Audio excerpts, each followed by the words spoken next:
Hey guys, today on All Chat we've got some real scary art. Ooh.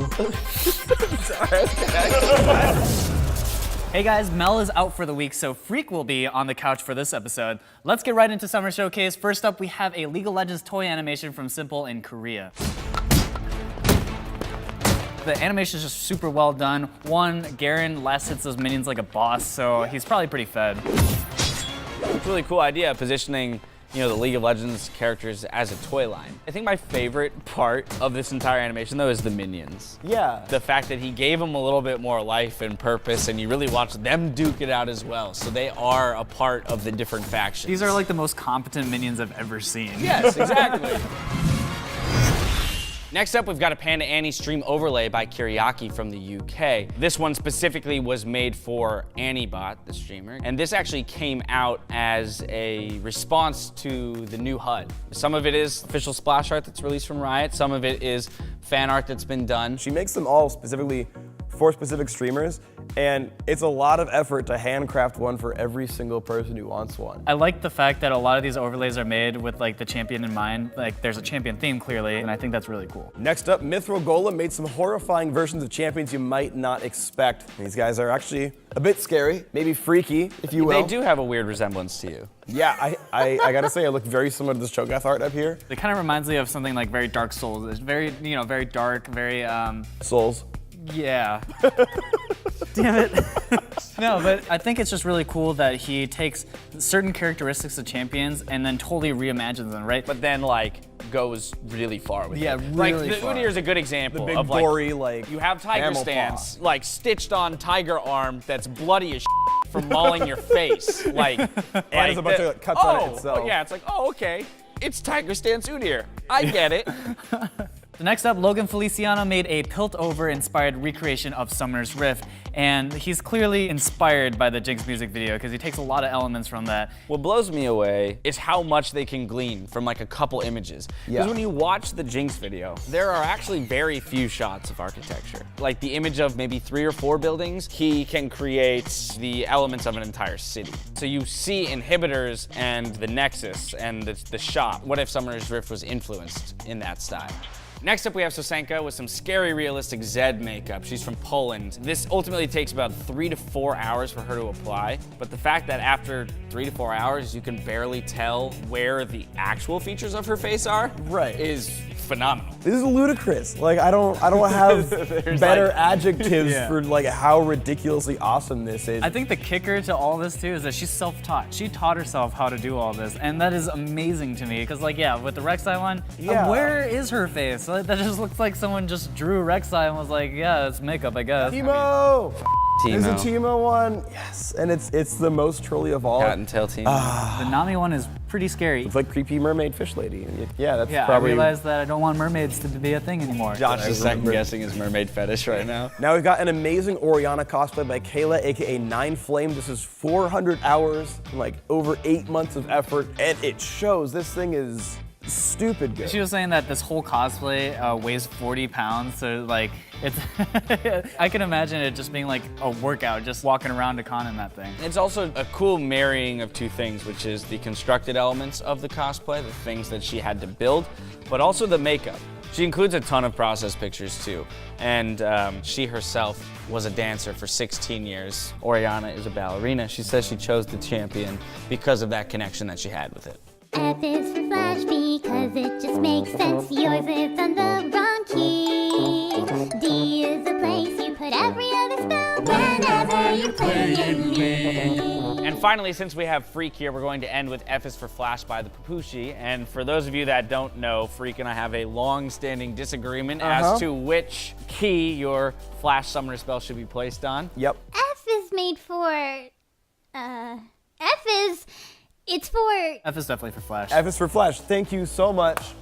See, we outnumber you. The song is, I think, originally from SpongeBob. SpongeBob, yeah, because it's the F is for fun or whatever. Well, F is for friends. U is for you and me. N is for anywhere and anytime at all. Down here in the deep blue I'm sea. surprised that you're the one who knows that song. I have a very good memory. Or you're still a child. Holy crabs. That's it for Summer Showcase. Be sure to send us your stuff so we can feature it on a future episode. On today's Beamer GG, we're talking about what to do when you're 0-3 in lane. So guys, what do you do when you're feeding? See, I don't feed very much, so you have a lot of personal experience here. What exactly do you do when you're feeding?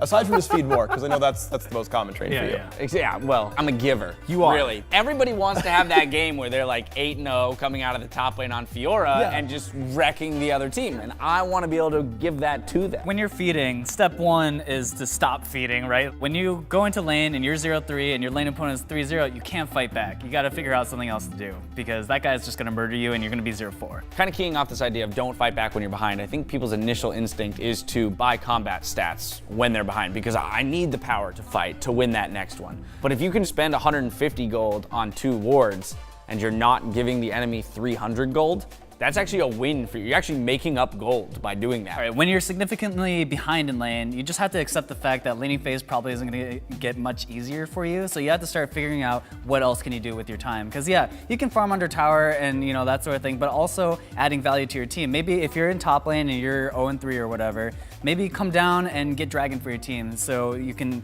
add value to your team even if you're not adding value directly to yourself. 0-3 is gonna become 0-4 if you battle this guy again.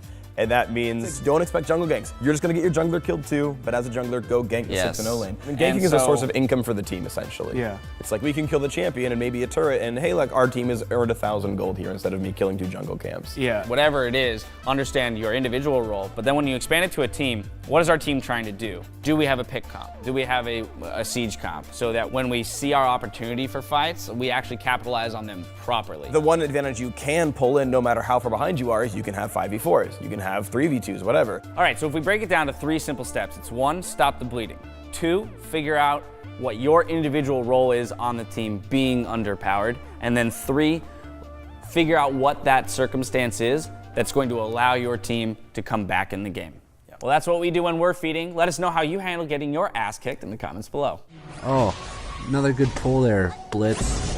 I'm gonna call you Dr. Seuss, because you're so easy to read. Our guest today is the creator of Just Okay Guides and the Just Okay Gamers podcast. We're joined by Patrick Victorino, aka Gweedo. How's it going? I just want to say that when I agreed to do this show, I thought that Melanie would have been here. Well, I'm sure she would have loved to have been here as well to meet you. But on to the first question, which is, how did you get started playing League? Well, you see there's a shortcut on my desktop, and I just double-click it. So how did you get started making guides? Well, I had friends that were new to the game, so I just showed them some simple item builds and champ mechanics. Yeah, teaching mechanics to new players is really clutch. Yeah, but I'm just okay, so I guess my mechanics are a little shifty. Okay, well, moving on, here's an easy one. What would you say is your favorite champion? Benson the fiery dragon. What? That's not a champion. It is a champion, and I'm leaking him. No, we would never make that champion. The fiery dragon, that's not even a good title. His Q is that he turns into an even bigger dragon. I think Benson's my favorite too. All right, well, Benson sounds wonderful, but how did you come up with the format for Just Okay Guides? Honestly, I really am just okay at the game. It became more clear that I could entertain better than I could teach, so I just rolled with it. Well, sure. I mean, teaching is kind of like tight pants. It's really hard to pull off. Well, it's a good thing that entertaining runs in my genes. You think you have the core set of skills required to teach people? Well, you just have me in stitches now. All right, that's enough of that. Freak, how about you ask a question? Gweedo, what's your process like for making a video? Basically, I just record every game that I play. And then once I find one that has enough just okay plays in it, I do the narration all in one take. And then watch it over and cut in jokes for any slow areas. So you think this makes your videos a cut above the rest? Sort of, only if my jokes are edgy enough. Oh, 2 puns. You know, okay, well, before we run out of time, we do this fun thing on the show sometimes where we ask our guests whether or not they have any champion impressions. So do you by any chance have any?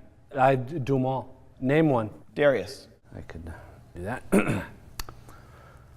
Hey guys, my name's Darius, and I have a big axe.